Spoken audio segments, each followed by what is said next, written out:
Dans les années 1990, l'auteur d'une série de hold-up terrorise la région de Chicago.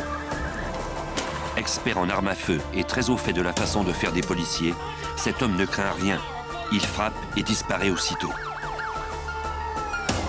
La police et le FBI comprennent vite que la seule façon de l'arrêter est de le prendre sur le fait. Mais il est impossible de savoir comment réagira cet homme d'une violence extrême.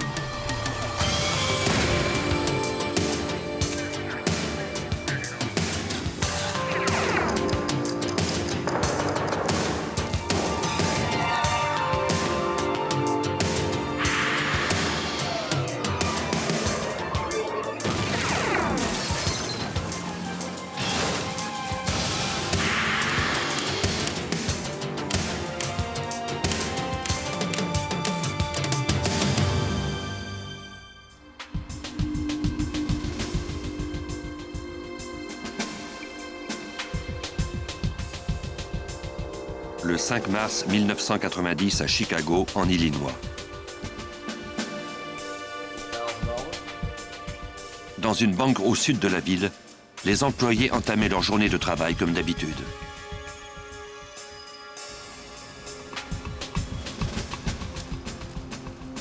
Le quartier était paisible. Jusqu'à 10 heures.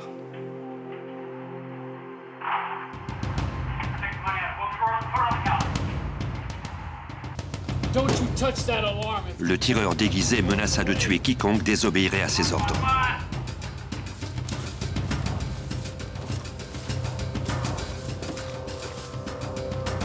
Les employés savaient qu'ils ne devaient pas intervenir. Ce fut l'affaire de quelques secondes.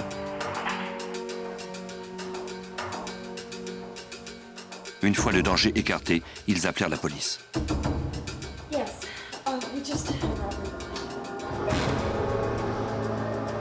Les patrouilleurs de Chicago les plus proches de la banque répondirent à l'appel. Les témoins signalèrent que le voleur était un homme blanc d'environ 1,80 m. Il leur avait toutefois été impossible de distinguer ses traits sous son déguisement. Il portait des gants et était équipé d'un récepteur à balayage des transmissions de police. L'homme était agressif et il maniait son pistolet semi-automatique avec assurance. Il ne laissa aucune empreinte digitale. Les caméras de sécurité n'avaient pas permis d'obtenir d'autres indices.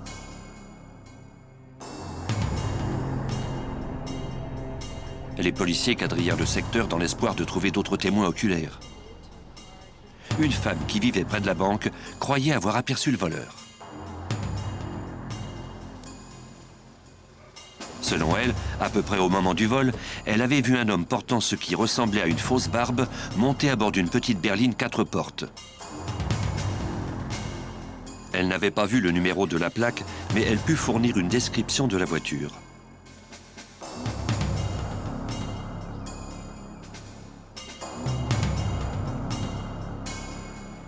En examinant tous les véhicules correspondant à cette description, les policiers trouvèrent bientôt ce qu'ils croyaient être la voiture du voleur. Elle avait été abandonnée à quelques pâtés de maison de la banque. Le patrouilleur s'approcha prudemment au cas où quelqu'un serait toujours à bord.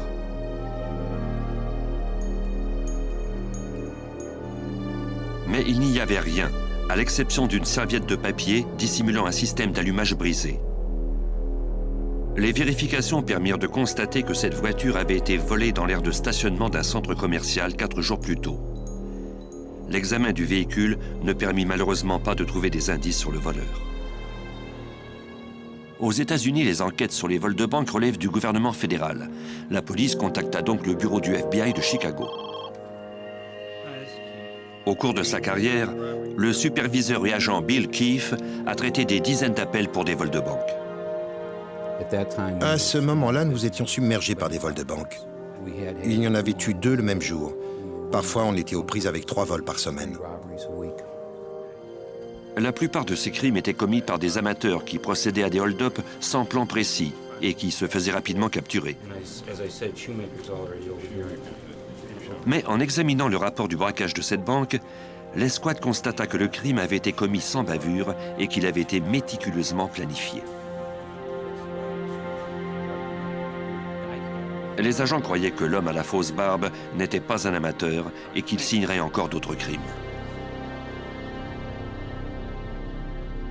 2 mois plus tard, le voleur à la fausse barbe s'attaqua à une banque de banlieue de Libertyville. Insatisfait du contenu des tiroirs, il ordonna à la caissière de lui ouvrir la chambre forte.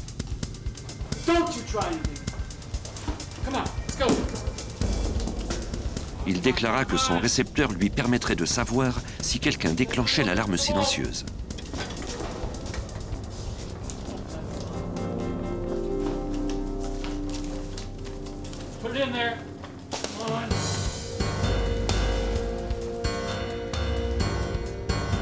Le voleur s'enfuit avec plusieurs milliers de dollars en liquide.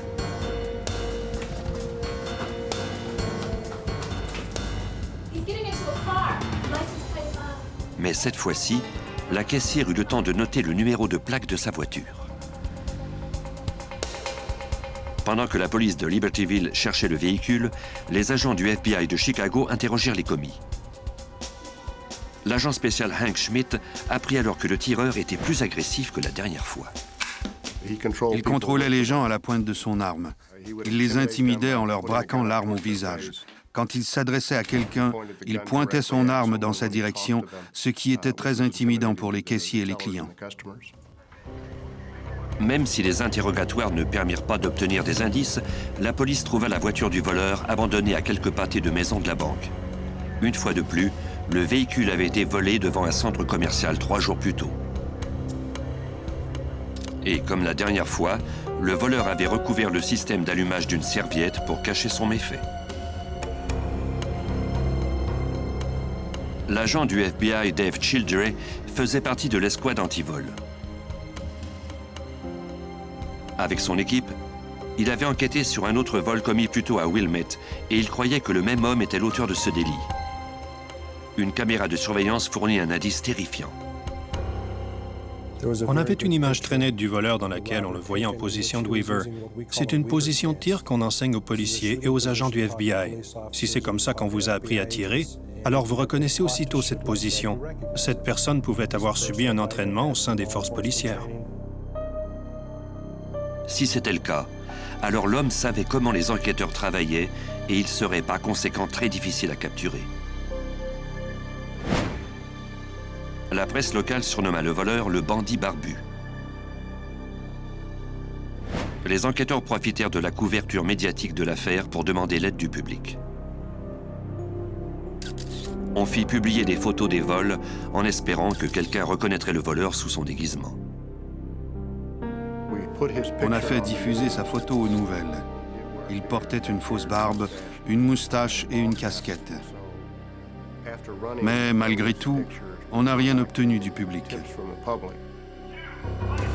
En novembre 1990, l'insaisissable bandit s'attaqua à une banque de Wheeling. Un caissier déclencha l'alarme avant que le voleur ne l'ait mis en garde. À l'aide de son récepteur, le tireur entendit les policiers parler du vol. Il n'a pas quitté les lieux, ce qui aurait été la réaction normale d'un voleur de banque. Il était là pour dévaliser la banque, pas pour se retrouver au cœur d'une fusillade avec la police. Il est resté dans la banque pendant que les policiers se rendaient sur place. Il a braqué son arme au visage du caissier et il a fait le décompte à partir de 10.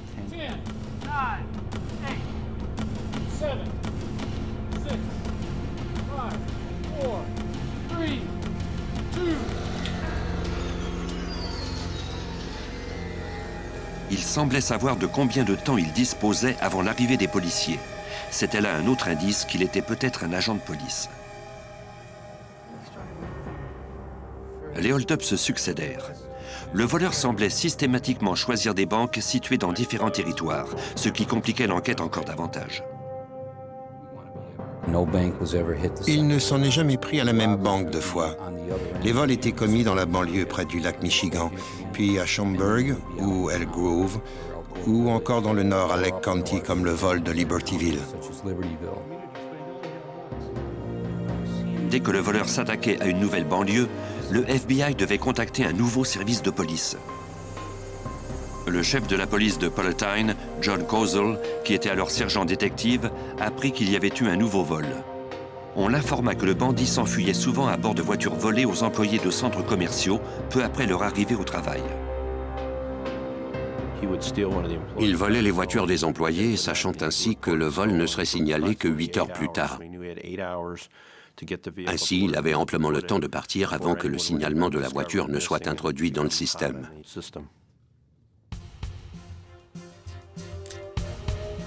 Quand il abandonnait la voiture, le voleur effaçait soigneusement toute trace de son passage en essuyant ses empreintes digitales. Il ne laissait aux experts aucun indice de sa présence.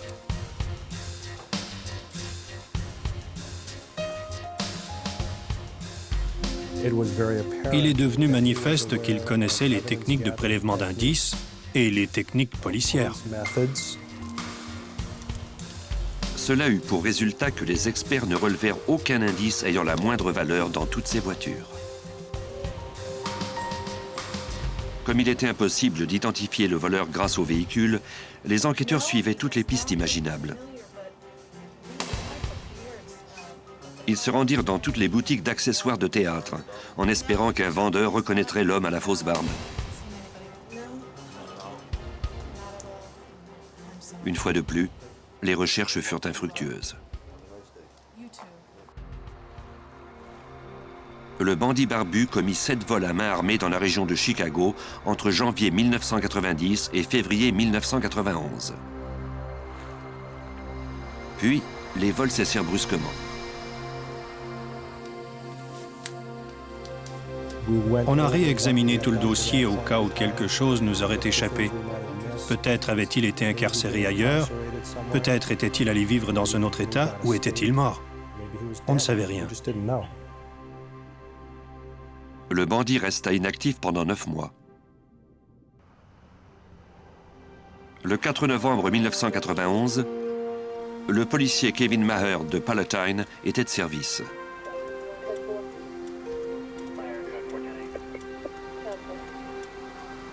Un répartiteur l'accompagnait dans sa voiture pour suivre un entraînement.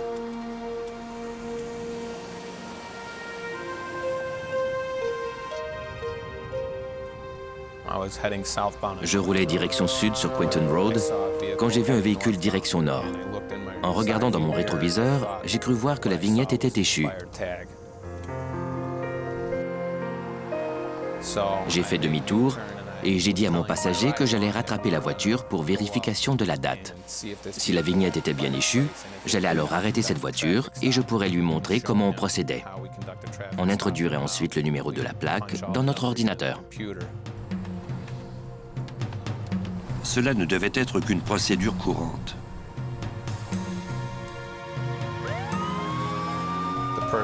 Le conducteur s'est alors brusquement arrêté au bord de la route.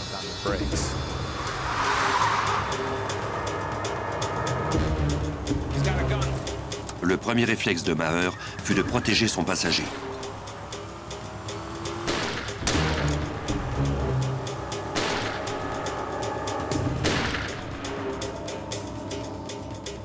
Le bandit barbu était de retour.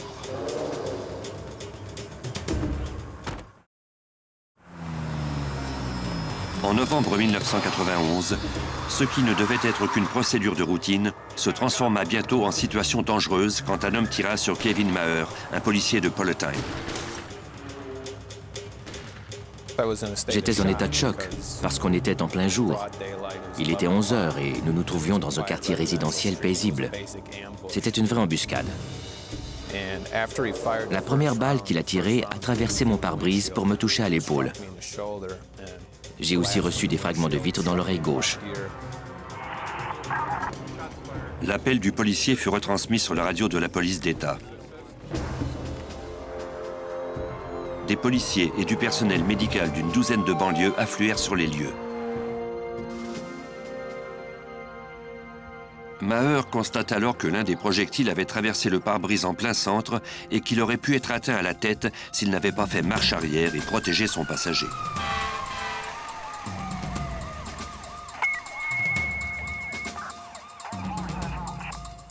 Pendant que Maher recevait les premiers soins, des policiers lui posèrent quelques questions. Ce policier était un témoin oculaire idéal. Il avait été formé pour remarquer le moindre détail. Il donna une description précise du tireur au policier, le numéro de sa plaque d'immatriculation, le modèle de son arme et la direction dans laquelle il avait pris la fuite.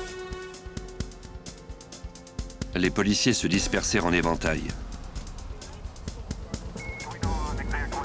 Plus de 100 agents participèrent aux recherches.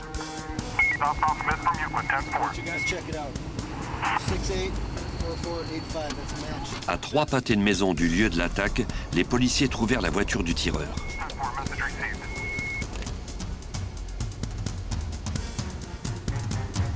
On avait signalé le vol de cette voiture de l'aire de stationnement d'un centre commercial 5 jours plus tôt. John Kozel, le chef de police de Palatine, comprit alors à quel point l'affaire était sérieuse. Quand quelqu'un tire sur un policier à cause d'un arrêt de routine, c'est qu'il est prêt à tirer sur n'importe qui. Il se souciait davantage d'échapper aux policiers que de risquer de blesser quelqu'un, qu'il s'agisse de membres des forces de l'ordre ou de simples citoyens. Quand vous êtes prêt à tirer sur un policier, vous êtes prêt à tuer n'importe qui. Kozel participa aux recherches du dangereux tireur.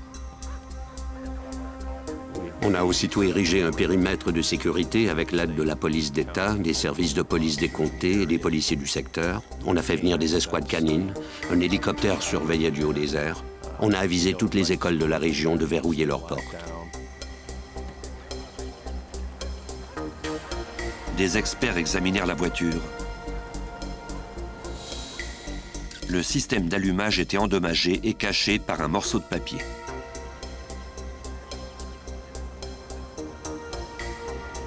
Ils cherchèrent les empreintes digitales du tireur, mais n'en trouvèrent aucune.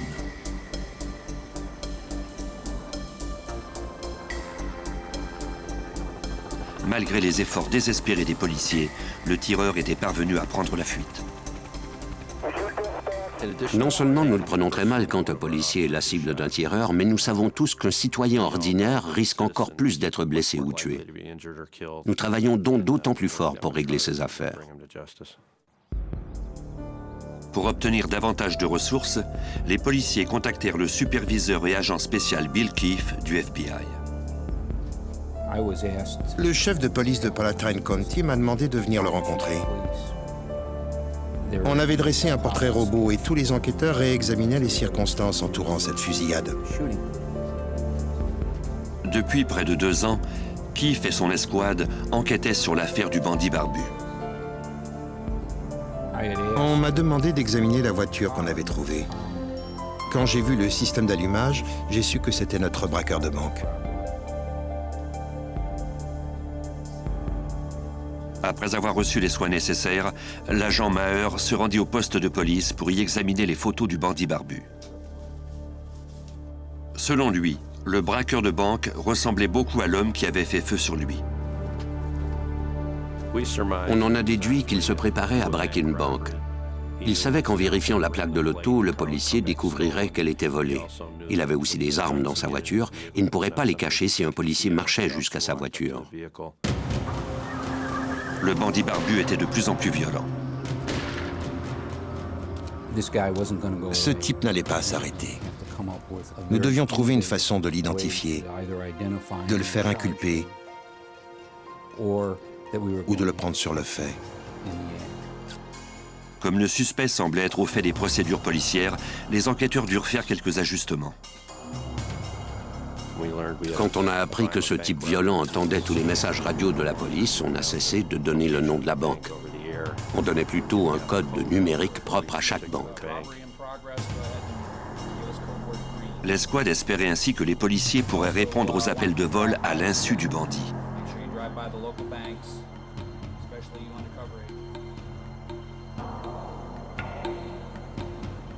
Certains que celui-ci recommencerait tôt ou tard, les policiers commencèrent à faire des vérifications ponctuelles des banques de la région.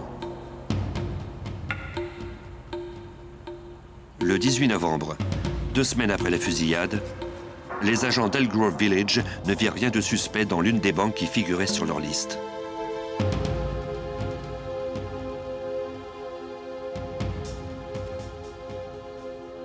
Mais plus tard, au cours de l'avant-midi, une femme qui sortait d'un commerce voisin aperçut 2 hommes déguisés entrer dans la banque.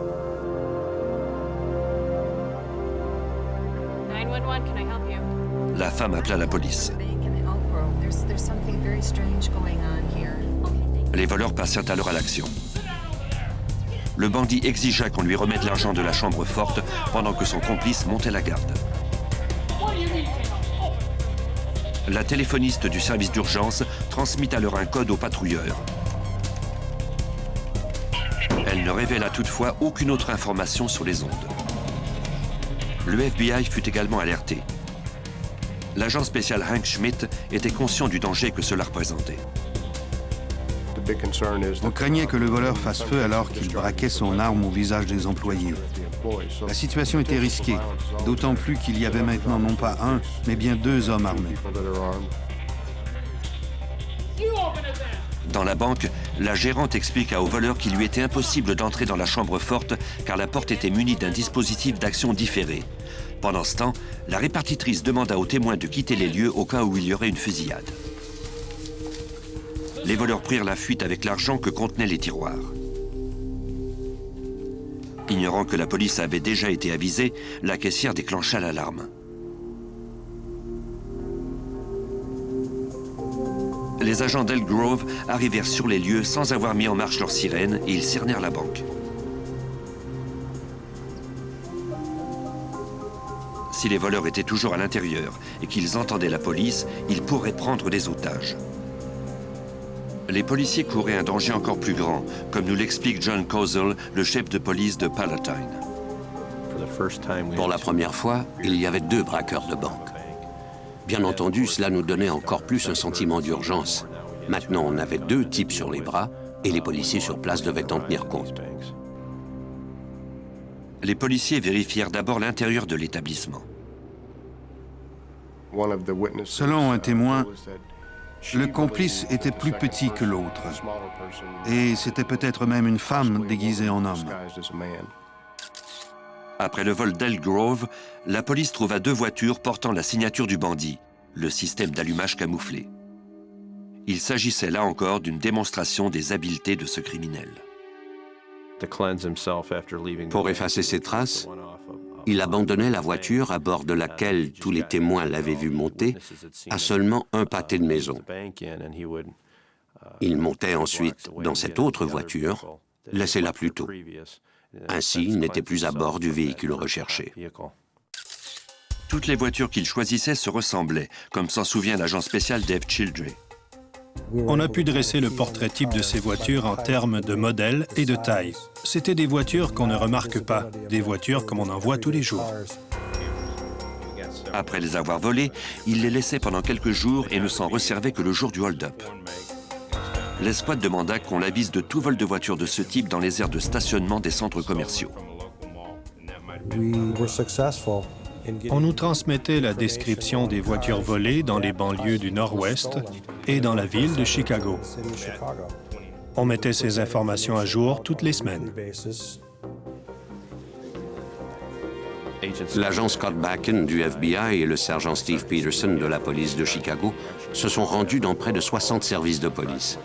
Au moment de l'appel, ils s'entretenaient avec les policiers de l'importance de retrouver les autos dont on signalait le vol.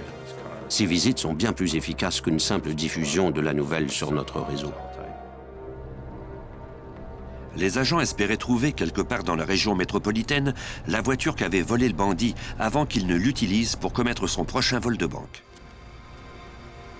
Quelques semaines plus tard, l'agent Tom Pilinski vérifiait l'aire de stationnement d'un immeuble à Niles quand il aperçut une voiture volée dont la description apparaissait sur sa liste.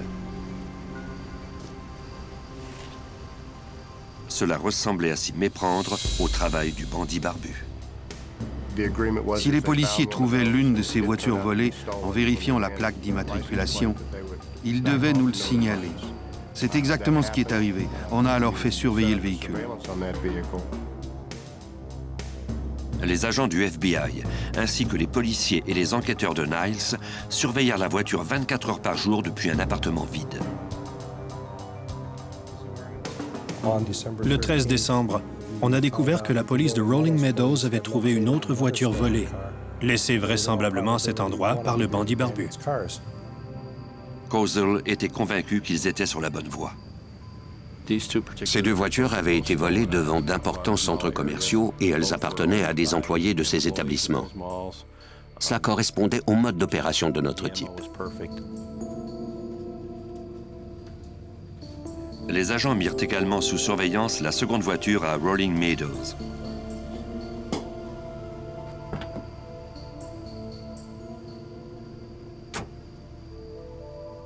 Pour s'assurer que le bandit ne puisse échapper à ses surveillants, le FBI désirait installer des dispositifs de localisation sur les véhicules. Malheureusement, c'était une opération impossible à réaliser dans une aire de stationnement.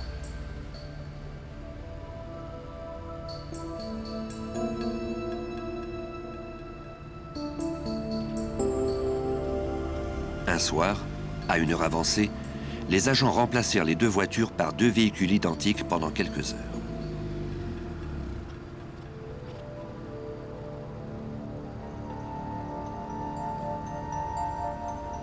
C'était une manœuvre risquée. Le voleur pouvait survenir à tout moment et voir les agents ou s'apercevoir de la substitution. Au garage du FBI, les techniciens installèrent des dispositifs de localisation sur les deux voitures. Ils équipèrent également les véhicules de dispositifs qui permettraient aux agents d'en éteindre le moteur à distance. Ils remirent ensuite les voitures en place et attendirent. Quelques jours s'écoulèrent. Il y avait toujours cet horrible doute dans notre esprit que le voleur avait découvert le poteau rose, qu'il avait aperçu un agent de police entrer ou sortir de l'appartement de Niles, d'où l'on surveillait la voiture, ou qu'il nous avait vus près de la voiture à Rolling Meadows, et qu'il ne reviendrait jamais chercher ces véhicules. Nous n'étions sûrs de rien. Nous ne savions rien, mais nous étions résolus à maintenir la surveillance de ces véhicules, à moins d'un revirement de situation. Après une semaine, la surveillance porta fruit. Une camionnette se gara. Un homme en descendit et s'approcha de l'une des voitures. Dans mon esprit, ou bien ça marchait, ou bien toute l'affaire était foutue. Nous n'avions qu'une seule chance et si nous la laissions passer, il saurait qu'on le surveillait. Les agents espéraient éviter un bain de sang quand ils mettraient un terme à la carrière du voleur. Mais ils n'avaient pas oublié comment celui-ci avait réagi quand il s'était senti piégé.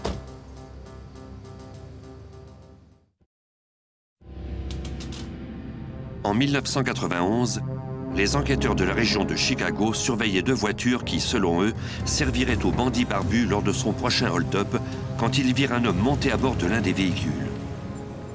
L'agent spécial Hank Schmidt croyait qu'il s'agissait de leur homme. Il correspondait physiquement à l'homme qu'on avait surnommé le bandit barbu.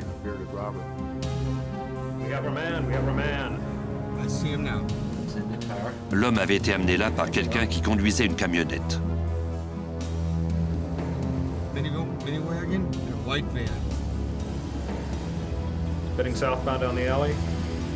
Quand il partit, la camionnette le suivit.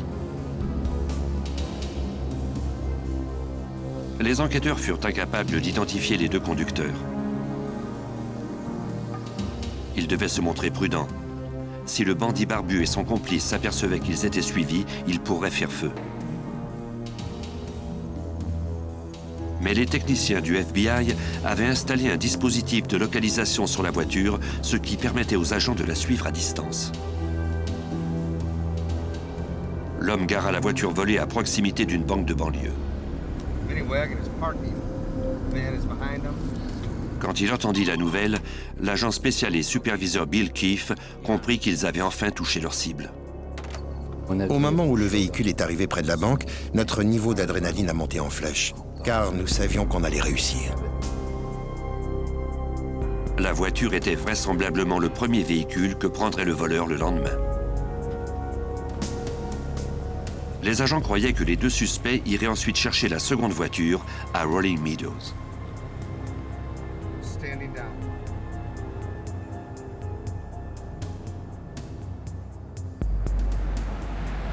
Il ne s'était pas trompé.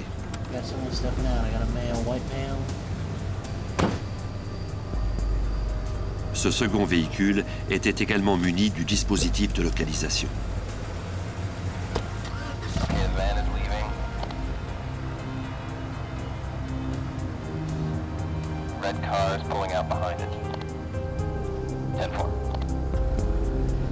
Les agents de surveillance suivirent cette autre voiture volée jusqu'à une quincaillerie située à environ 30 km de la banque où les deux complices la laissèrent.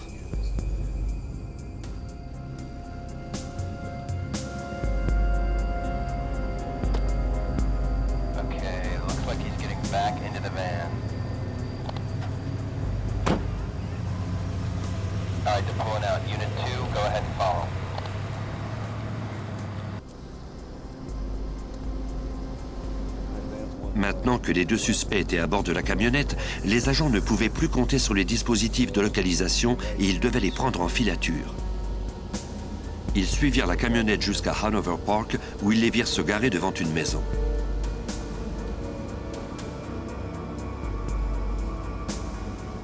Maintenant, l'agent Dave Childrey pourrait identifier les occupants de cette maison. On disposait d'une plaque d'immatriculation et des descriptions sommaires d'un homme et d'une femme. Les vérifications d'usage nous ont permis d'apprendre que la camionnette était enregistrée au nom de Jeffrey et Jill Erickson. Le FBI et la police travaillèrent toute la nuit pour en apprendre le plus possible. On a effectué beaucoup de recherches, appelé des services de police pour tenter de voir qui étaient ces gens. On voulait savoir s'ils avaient un casier judiciaire, mais on n'en a trouvé aucun. Au cours de ces recherches, on a toutefois obtenu des informations sur Jeffrey Erickson. Il avait été policier. En 1986, Jeffrey Erickson était patrouilleur dans la banlieue de Chicago. Il s'était illustré par ses tirs de précision, mais ne s'intéressait guère à l'aspect routinier de son travail, comme d'arrêter des automobilistes ou d'écrire des rapports. On était sur le point de le licencier quand il avait donné sa démission. Les dossiers indiquaient que Jeffrey Erickson avait ouvert une librairie au début 1991, soit au moment où le bandit avait marqué un temps d'arrêt. Sa femme, Jill, une étudiante en chimie, et lui, semblaient mener une double vie. Il faisait partie de la classe moyenne grâce à l'argent volé aux banques. Le suspect ne semblait pas menaçant au premier abord, mais l'agent spécial Schmidt savait que c'était tout le contraire. Cet individu savait comment nous réagirions. Il pouvait tout planifier d'avance. Et comme il avait été formé en maniement d'armes, il saurait parfaitement en faire usage. C'était une plus grosse menace pour nous. Les enquêteurs décidèrent d'arrêter les Erickson le soir même plutôt que le lendemain, lors du vol de banque, pour éviter que des employés ou des clients ne soient blessés. La quantité de preuves qu'on avait en main nous permettait de l'arrêter, même s'il n'était pas près d'une banque. L'approche la plus sécuritaire consistait à l'arrêter quand il serait sur le point de monter à bord de la voiture volée. Pendant que des équipes de surveillance étaient postées devant la maison des suspects, une unité SWAT prit position près de la voiture, dans l'aire de stationnement de la quincaillerie. Voici le chef de police John Kozel. L'unité SWAT connaissait le passé du suspect et savait qu'il pourrait tirer le premier. Les agents devaient prendre ce risque en considération. Dès le matin, ils se tinrent prêts à passer à l'action.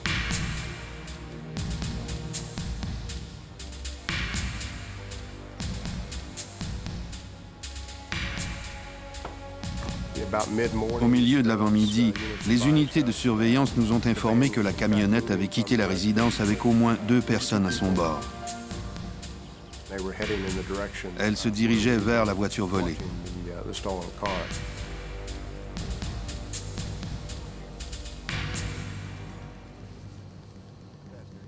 L'équipe de surveillance nous a ensuite informé qu'Erickson était descendu de la camionnette dans l'aire de stationnement voisine.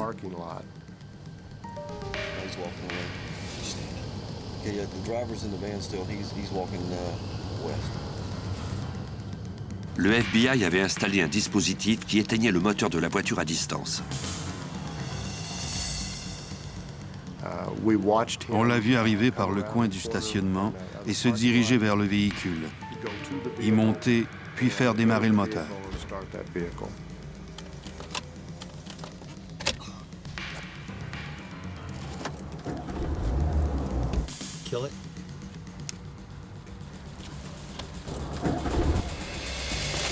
Erickson fut distrait par les ratés du moteur. Okay, let's go in. L'unité SWAT passa à l'action.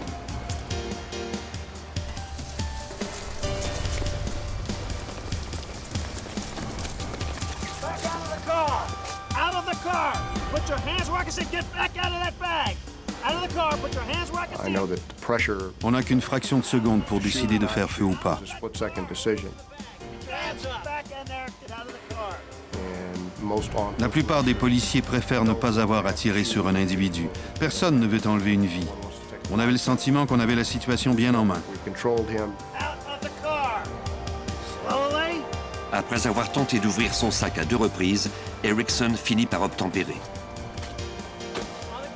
S'il s'était emparé de son arme, la situation aurait été tout autre.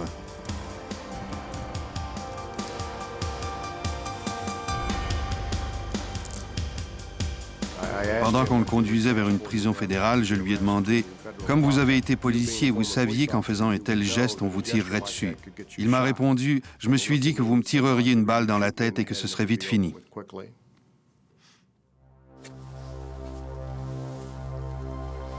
Dans la voiture, les agents fouillèrent le sac d'Erickson où ils trouvèrent les outils de travail du bandit barbu. Des armes chargées, un récepteur, des gants, une barbe et une perruque. Son kit de braqueur de banque nous a aidés dans cette affaire. Sans ces preuves, on n'aurait arrêté qu'un simple voleur de voiture. Pendant que Jeffrey Erickson était en garde à vue, il restait encore la moitié du travail à faire. Dans l'aire de stationnement voisine, l'unité SWAT s'approcha de la camionnette. Jill Erickson se trouvait vraisemblablement à bord.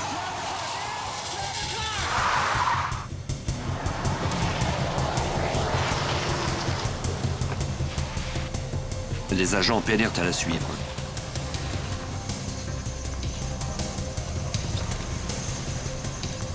Ils pourchassèrent la jeune femme dans 11 juridictions différentes, atteignant des vitesses de 180 km à l'heure. Le barrage routier qu'on dressa s'avéra inutile.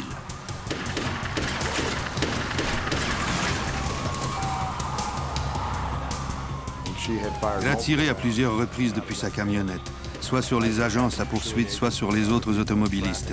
Nous avions très peur qu'elle blesse un simple citoyen.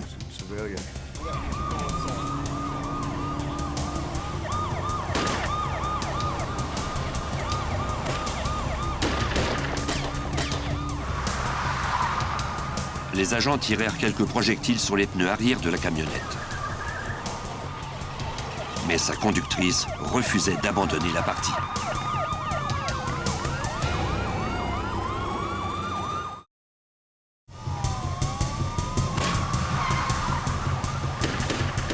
En 1991, une présumée braqueuse de banque avait entraîné la police et le FBI à sa poursuite à travers la banlieue de Chicago.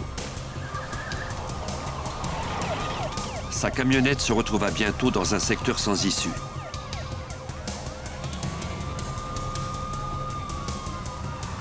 Les policiers dressèrent un autre barrage routier.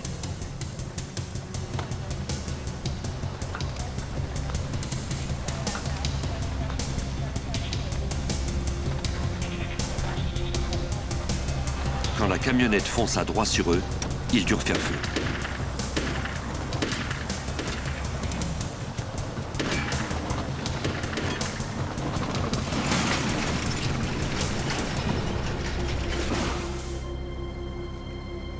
Ils virent du mouvement à l'intérieur.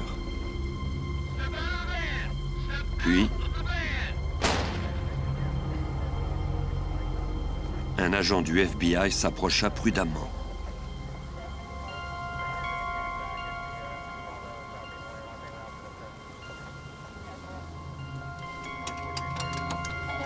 La conductrice avait été touchée d'un projectile qu'elle s'était elle-même tiré.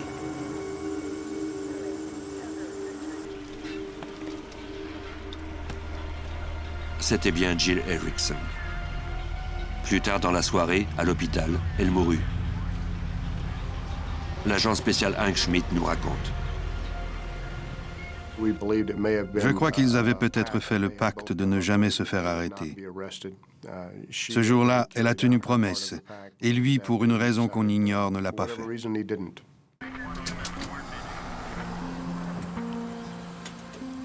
Dans la camionnette, on a trouvé des cartouches utilisées, du sang, des fibres ainsi que d'autres munitions et armes. Il y avait une carabine et plusieurs centaines de cartouches. Ce quartier est devenu un cauchemar pour les techniciens. Parce que Jill avait envoyé des projectiles partout. Dans les maisons, les voitures, dans la rue. Le FBI obtint un mandat pour fouiller la maison des Erickson.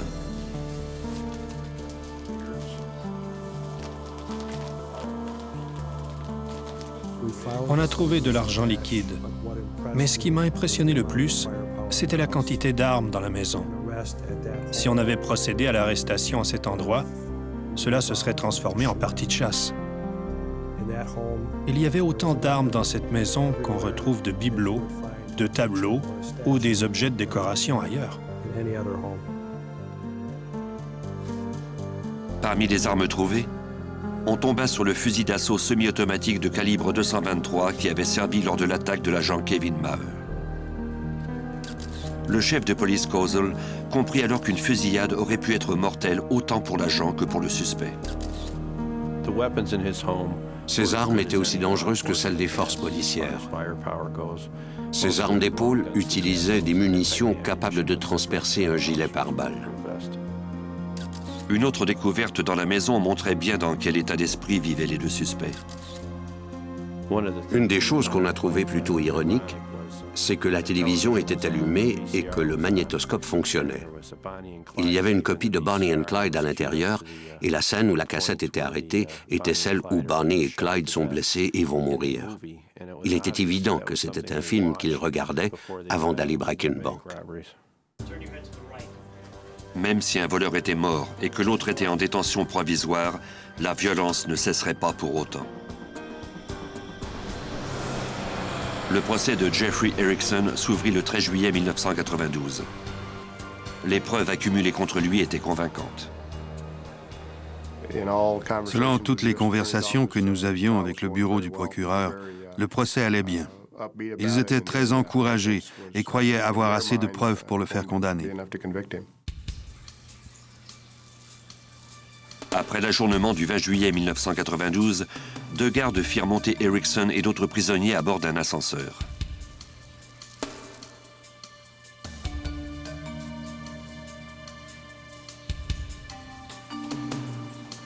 Erickson avait encore sur lui les vêtements civils qu'il portait en cours. Les prisonniers se dirigeaient vers le fourgon qui les conduirait au centre correctionnel. Mais quand l'ascenseur arriva au niveau du garage, Erickson était parvenu à se défaire de ses menottes. Il tua le prévôt Bill Frakes d'une balle dans la nuque. Pris au piège, Frakes n'avait pas eu le temps de sortir son arme. Alors que le tireur prenait la fuite vers la rue, le gendarme de la cour et ancien enquêteur Harry Belwomini l'affronta.